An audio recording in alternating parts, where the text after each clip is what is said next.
ബംഗ്ലാദേശ് വ്യോമസേനയുടെ പരിശീലന വിമാനം തകർന്നു വീണു. ധാക്കയിലെ മൈൽസ്റ്റോൺ കോളേജിന് സമീപമാണ് അപകടമുണ്ടായത്. ദൃശ്യങ്ങളിലേക്ക് ബൽറാം നർഗാടി ഡൽഹിയിൽ നിന്ന് വിശദാംശങ്ങളുമായി ചേർന്നു. ബൽറാം, എപ്പോഴായിരുന്നു അപകടം? എന്താണ് സംഭവിച്ചതെന്ന് വ്യക്തമായിട്ടുണ്ടോ? എത്ര പേർ ഉണ്ട് എന്നാണ് നമുക്ക് മനസ്സിലാക്കാൻ കഴിയുന്നത്?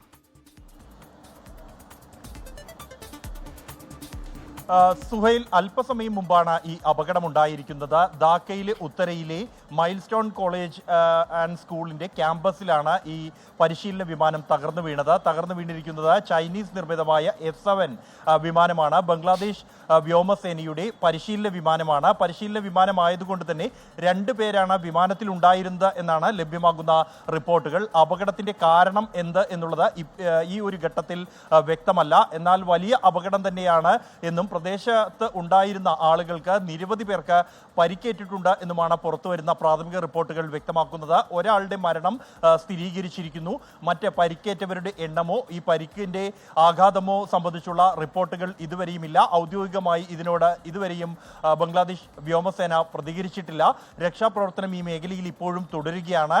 പരിക്കേറ്റ ആളുകളെ ആശുപത്രിയിലേക്ക് കൊണ്ടുപോകാൻ പോലീസും ഒപ്പം തന്നെ മറ്റ് സന്നദ്ധ പ്രവർത്തകരും എത്തിയിരിക്കുന്നു. അത്തരം രക്ഷാപ്രവർത്തന നടപടികളാണ് ഇപ്പോൾ പുരോഗമിച്ചുകൊണ്ടിരിക്കുന്നത്. അല്പസമയത്തിനകം തന്നെ ഈ അപകടവുമായി ബന്ധപ്പെട്ടുകൊണ്ട് ബംഗ്ലാദേശ് വ്യോമസേനയുടെ ഔദ്യോഗികമായ വിശദീകരണം ലഭിക്കുമെന്നാണ് പ്രതീക്ഷിക്കുന്നത്. സുഹൈൽ, അപകടം സംഭവിച്ചിട്ട് അധിക സമയമാകുന്നില്ല. ബൽറാം സൂചിപ്പിച്ചതുപോലെ തന്നെ പ്രദേശത്ത് ചിലർക്ക് പരിക്ക് സംഭവിച്ചിട്ടുണ്ട്. ബൽറാം, ദൃശ്യങ്ങളടക്കം ചുറ്റും കെട്ടിടമൊക്കെ ഉണ്ട്.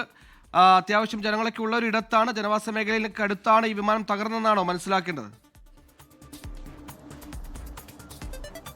തീർച്ചയായും സുഹൈൽ, ജനവാസ മേഖലയിൽ തന്നെയാണ്. ധാക്കയിലെ ഉത്തര എന്ന പ്രദേശത്ത് അവിടെയുള്ള മൈൽസ്റ്റോൺ കോളേജ് ആൻഡ് സ്കൂൾ ക്യാമ്പസിനകത്താണ് വിമാനം തകർന്നു വീണത്. അതുകൊണ്ട് തന്നെ ഈ പ്രദേശത്ത് ആളുകൾ ഉണ്ടായിരുന്നു. അപകടം നടക്കുന്ന സമയത്തും ആളുകൾ ഇവിടെ ഉണ്ടായിരുന്നു. ഒരു കോളേജ് സ്കൂൾ ക്യാമ്പസിനകത്ത് എന്നതുകൊണ്ട് തന്നെ ഈ അപകടത്തിന്റെ വ്യാപ്തി എത്ര എന്നത് സംബന്ധിച്ച് ഇപ്പോൾ വ്യക്തതയില്ല എങ്കിൽ പോലും നിരവധി പേർക്ക് പരിക്കേറ്റിട്ടുണ്ട്. അവിടെ നിന്നും പുറത്തു വരുന്ന ദൃശ്യങ്ങളും അത്തരത്തിലുള്ള വ്യക്തമായ സൂചനകൾ നൽകുന്നുണ്ട്. മാരകമായി പലർക്കും പരിക്കേറ്റിട്ടുണ്ട്, പൊള്ളലേറ്റിട്ടുണ്ട് ഈ അപകടത്തെ തുടർന്ന് എന്നാണ് ദൃശ്യങ്ങളിൽ ഉൾപ്പെടെ വ്യക്തമാക്കുന്നത്. ഇപ്പോഴും രക്ഷാപ്രവർത്തനം മേഖലയിൽ പൂർത്തിയായിട്ടില്ല. ഒരാളുടെ മരണമാണ് സ്ഥിരീകരിച്ചിരിക്കുന്നത്.